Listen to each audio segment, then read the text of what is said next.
Yes, Fourth Quarter Boy Sports, it is the illustrious Professor Lake, and we're back with another one, man. I keep feeding y'all, man. You know what it is, man. The table is set, man. Ding, ding, ding. It's dinner time.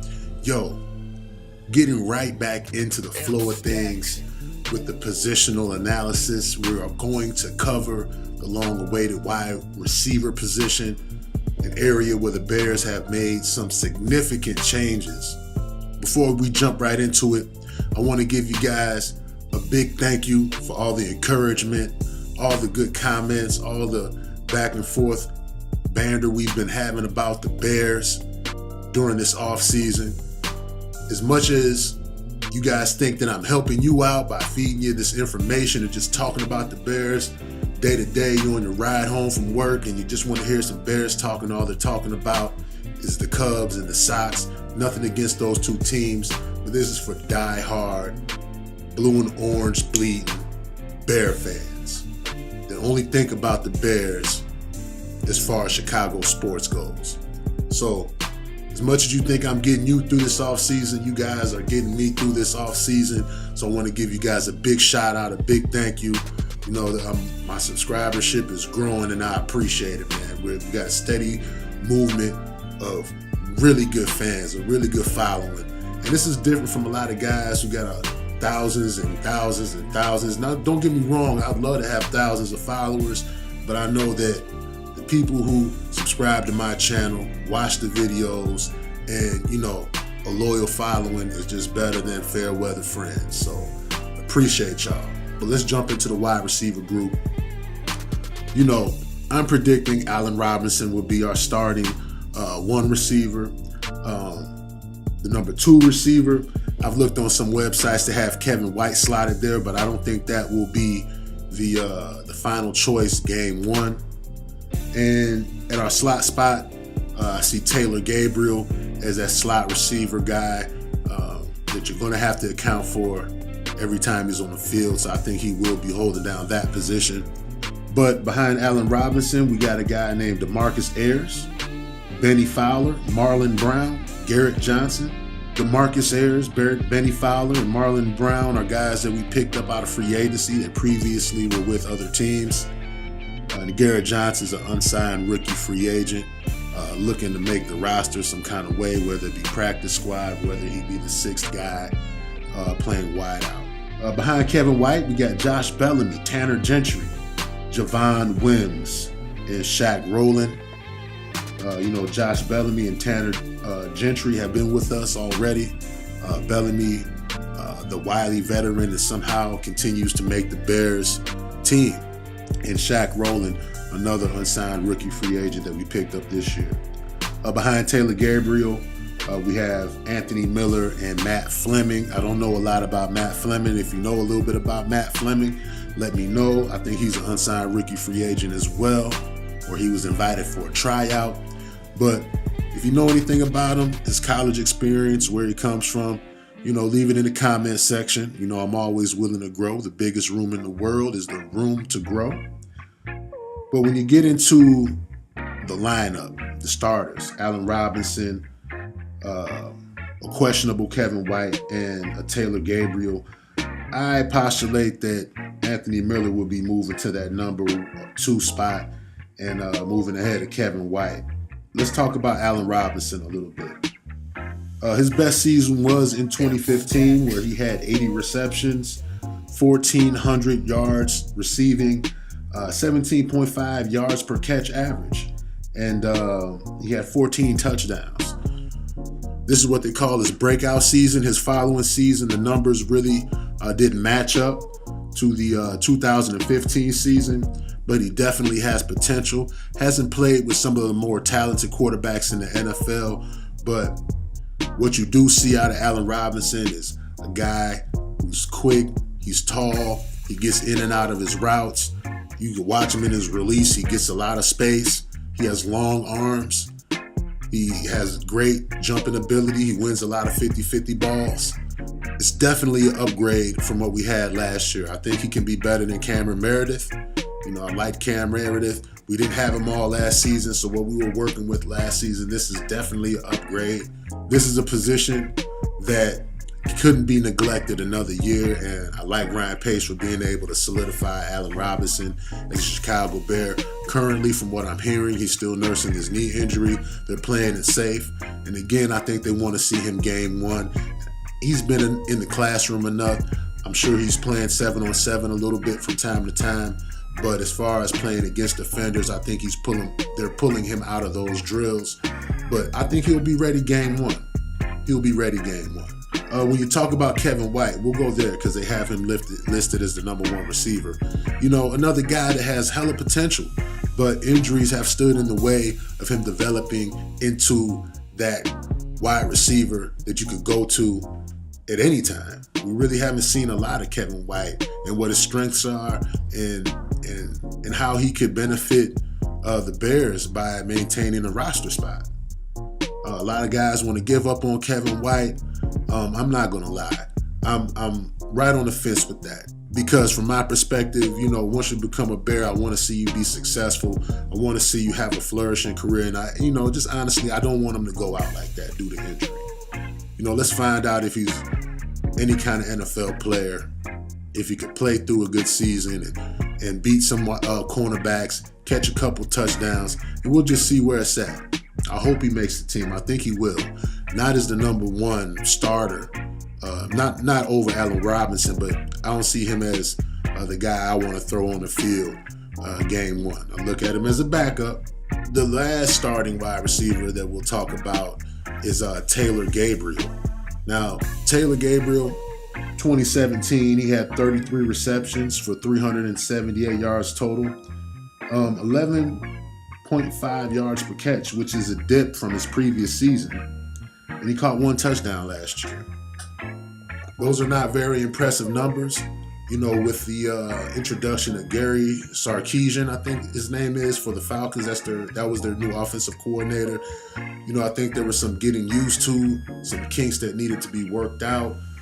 But I didn't think it benefited Taylor Gabriel to be in that situation, and I think he was ready to jump ship and get into a better situation for his the betterment of his career. But I definitely believe that Taylor Gabriel has the speed, the quickness to be used by Matt Nagy. I think he will be put in positions that will give him an advantage in most situations. So another great offseason pickup, Taylor Gabriel. You know, I really tip my hat to Ryan Pace when I look at what he did in free agency this season. You know, he retooled the wide receiver position. Let's just take a look at the receiving stats so you get a better picture of how poorly the wide receivers played for the Bears. You got Kendall Wright as your leading wide receiver with 59 receptions, 614 yards total, and one touchdown.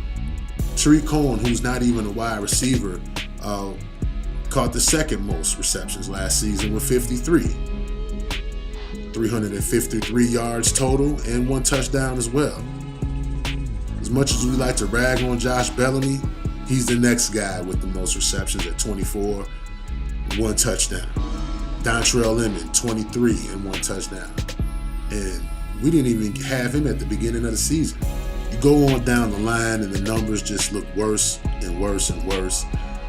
And I can't help but think that these new additions to the Chicago Bears are definitely going to improve their offensive production. It's definitely going to make Mitch Trubisky have an easier day throwing.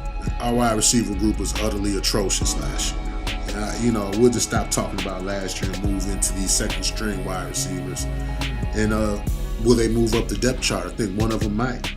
So at this website that I was looking at, they have DeMarcus Ayers behind Allen Robinson, Josh Bellamy behind Kevin White, and Anthony Miller behind Taylor Gabriel. I don't know a lot about DeMarcus Ayers, but there are a couple guys that they have behind him that I think probably can beat him out for that second string spot. Josh Bellamy, the number 2 wide receiver behind Kevin White. There's not a lot of competition there, but he has to catch the ball. I think he has the speed to get open. I think he looks pretty good on his release, but he cannot catch the ball consistently, and that's a problem for me. We only had one touchdown last year, but it probably could have been 3 if it wasn't for wide open drops. And behind Taylor Gabriel, we have Anthony Miller. I'm really excited about this guy. I personally think he's going to be where Kevin White is slotted at the number 2 wideout position. I just think he runs really good routes. I think he's stronger than most people give him credit for. And I don't think the foot injury is really going to be a problem once the season starts at all.